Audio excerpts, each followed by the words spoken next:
Hey guys, good morning, welcome back to my channel. आपके पास बच्चों को तो गाइस आज करने वाले हैं ज्योमेट्री। तो काफ़ी प्यारी क्लास होने वाली है, काफ़ी सारी क्लास होगी, इन क्लासों को आप देख लेना। उससे पहले अगर आपने हमारे चैनल को सब्सक्राइब नहीं, प्लीज़ चैनल को सब्सक्राइब कीजिए और ज़्यादा से ज़्यादा सपोर्ट कीजिए। फटाफट से करेंगे प्यारे प्यारे क्वेश्चन और हर एग्जाम का आपको तैयारी कराऊंगा बिल्कुल ईजी में। तो क्वेश्चन फर्स्ट काफ़ी इंपोर्टेंट कह रहे हैं। टू सर्किल ऑफ रेडियस, दो सर्किल दे रहे हैं जिनकी रेडियस रहेगी 2 सेंटीमीटर और 3 सेंटीमीटर, ठीक है। Touch each other internally, find the length of the longest chord of the large circle. देखो क्या बताया गया है कि दो सर्किल हैं, जैसे एक सर्किल मैंने ये बना लिया, एक सर्किल ये हो गया आपका।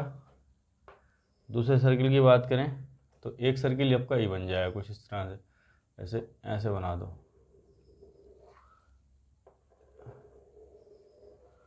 ये दूसरा सर्किल बन गया, ठीक है, ये आपका दूसरा सर्किल बन गया और इसका सेंटर छोटे वाले का ये दे रखा है। अब रेडियस की बात करें, ठीक है, तो बड़े वाले की रेडियस कितनी है 3 सेंटीमीटर, छोटे वाले की 2 दे रखी है। तो ये बताओ यहाँ से यहाँ तक के देखेंगे और ये वाली आपको देख रही है, एक कोड दे रखी है, ठीक है, इसको कह दो ए और बी। इसकी लंबाई निकालनी है तो यहाँ से यहाँ तक की 2 है छोटे वाले की, तो यहाँ से यहाँ तक कितनी होगी 2 होगी और ये क्या हो जाएगा डायमीटर हो जाएगा। अब देखो जो बड़े वाले की रेडियस है R1 तो छोटा हो गया और R2 हो गया बड़ा, यानी कि इसकी 3 दे रखी है, ठीक है। और ए बी आपको निकालना है, ए बी कितना होगा, ए बी की लेंथ निकालनी है। तो एक वो बताओ यहाँ से यहाँ तक की 4 है तो कहीं ना कहीं यहाँ से अंदर होगा, ठीक है, जो इसका सेंटर होगा बड़े वाले का वो कहाँ होगा, लगभग मान लो यहाँ होगा, ठीक है। तो यहाँ से अगर मैं इधर को मिला दूँ तो ये हो जाएगी, ठीक है, यहाँ से यहाँ तक की रेडियस बड़े वाले की, तो ये देखिए 3। तो अगर ये यहाँ से यहाँ तक के 3 अगर ये सेंटर है, ठीक है, तो यहाँ से यहाँ तक अगर ये सेंटर मानूँ तो ये 3 होगी नहीं होगी, बिल्कुल होगी ये, ठीक है। ये भी तो रेडियस हो जाएगी सेंटर से इधर को, तो ये कितना हो जाएगा यहाँ से यहाँ तक, ये देखो ये तो हो जाएगा 1। अब देखो ये आपकी कोड है और ये छोटे वाली ये देखोगे रेडियस, ये जहाँ टच करेंगे 90 का एंगल बनाएंगे, ये 90 का हो गया। ये 1 है, ये 3 है, तो ए डी निकालने के लिए यहाँ डी मान लो पॉइंट, ठीक है। तो ए डी निकालने के लिए क्या करोगे ए डी, तो ये देखो ये आपका हाइपोटेनस हो जाएगा तो ए डी का स्क्वायर हो जाएगा और ये यहाँ से लिखोगे तो ये इसको पॉइंट कह दो आप ई दे दो, ठीक है। तो डी ई यानी कि ये कितना है 1 का स्क्वायर करोगे तो ये हो जाएगा आपका 3 यानी कि 9 का स्क्वायर, 9 हो जाएगा, ठीक है। तो यहाँ से ए डी बराबर कितना आएगा, तो ये आएगा 9 - 1, ठीक है। तो ए डी स्क्वायर ही लिख लो फिलहाल, तो ए डी स्क्वायर तो 8 आ जाएगा। तो ए डी स्क्वायर बराबर कितना जाएगा, तो यहाँ से करोगे तो 8 को देखो क्या लिखेंगे 2 × 2 ये लिख देंगे। तो यहाँ से निकल के आएगा, इसका रूट डालोगे तो ए डी बराबर कितना आएगा 2√2 आ जाएगा, कितना आ जाएगा 2√2, यानी कि यहाँ तक आ गई, ये जो वैल्यू आ गई 2√2 आ गई। तो यहाँ से इसको मिलाओगे तो ए बी तो देखो 3 हो जाएगा और ये 1 हो जाएगा, तो ए बी कितनी आएगी 2√2 आएगी। तो टोटल निकालेंगे तो ए बी कितनी आएगी, ए बी बराबर आ जाएगा आपका, इसको ऐड कर दो 2√2 कितना होता है 4√2। ये आपका आंसर आ गया, लिख लो फटाफट से।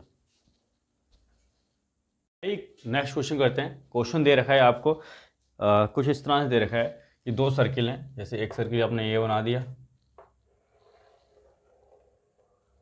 दूसरा सर्किल ये बना दिया, ठीक है, और ये कोड बना दी है।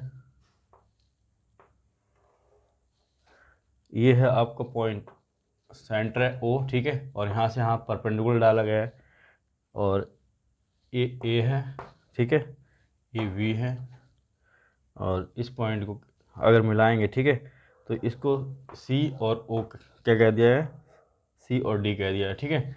और बात करें यहाँ से परपेंडिकुलर डाला गया, अब देखो आपको दे क्या रखा है, ठीक है, तो ओ पी जो है ओ पी परपेंडिकुलर है, ठीक है, इसको पी पॉइंट कह दिया है, ओ पी परपेंडिकुलर है, ठीक है, ए बी के, ये दे रखा है क्वेश्चन में, और साथ ही साथ रेडियस R1 ये दे रखी है छोटे सर्किल की, बड़े सर्किल की 13 दे रखी है, ठीक है, और ओ पी आपको दे रखी है 3 सेंटीमीटर और ए सी दे रखा है, ए सी आपको निकालना है, निकाल लो फटाफट। देखो करेंगे क्या, सबसे पहले तो ये दे रखा है ओ पी, ये यहाँ से यहाँ तक 3 है, ठीक है, और छोटे वाले की रेडियस देखेंगे तो यहाँ से इसको मिलाएंगे तो ये कितनी हो जाएगी 7 हो जाएगी। तो एक बताओ यहाँ से सी पी कितना आ जाएगा, सी पी निकालें तो सी पी देखो कितना आ जाएगा, इसमें लगा दो ये 90 का एंगल हो जाएगा, परपेंडिकुलर है क्योंकि, तो यहाँ से देखोगे तो ये हो जाएगा आपका 3 का स्क्वायर प्लस सी पी का स्क्वायर 7 का स्क्वायर यानी कि 49, ठीक है, ये आ गया। तो ये हो जाएगा सी पी का स्क्वायर बराबर 49 - 3 × 3 = 9 -9 आ जाएगा। तो तो सी पी स्क्वायर बराबर आ जाएगा 40, और ये होता क्या है, इसका रूट डालोगे तो 2√10 होता है। ठीक है, क्या होता है 2√10, ये निकाल लिया। अब देखो इतना आ गया सी पी 2√10। अब ये 1 मिनट के लिए इरेज कर दो। ठीक है, अब बड़े वाले सर्कल से मिला दो। ठीक है, तो बड़े वाले सर्कल की रेडियस देखिए 13, तो यहाँ से यहाँ 13 हो गई। तो देखो क्या 3 का स्क्वायर करोगे प्लस यहाँ से ए पी का स्क्वायर करोगे, तो 13 का स्क्वायर कितना हो जाएगा 169। ठीक है, तो यहाँ से ए पी का स्क्वायर बराबर कितना आ जाएगा 169 माइनस 9, ये वाला 9, 3 का स्क्वायर 9, तो ए पी का स्क्वायर बराबर कितना आ जाएगा 160, और ए पी बराबर कितना आ जाएगा, इसको जब सॉल्व करोगे तो ये जाएगा 4√10, कितना आ जाएगा 4√10। आपको चाहिए ए सी, कितना चाहिए ए सी, तो ए सी देखो ए पी कितना है टोटल 4√10, सी पी कितना है 2√10, तो ए सी निकालने के लिए क्या करोगे माइनस कर दोगे 4√10 में से कितना, पूरे में से इसको माइनस कर दोगे, तो ये जब माइनस करोगे तो ये जाएगा 2√10, यही आपका आंसर आ जाएगा। लिख लो ए सी। ठीक है, इस तरह से करोगे।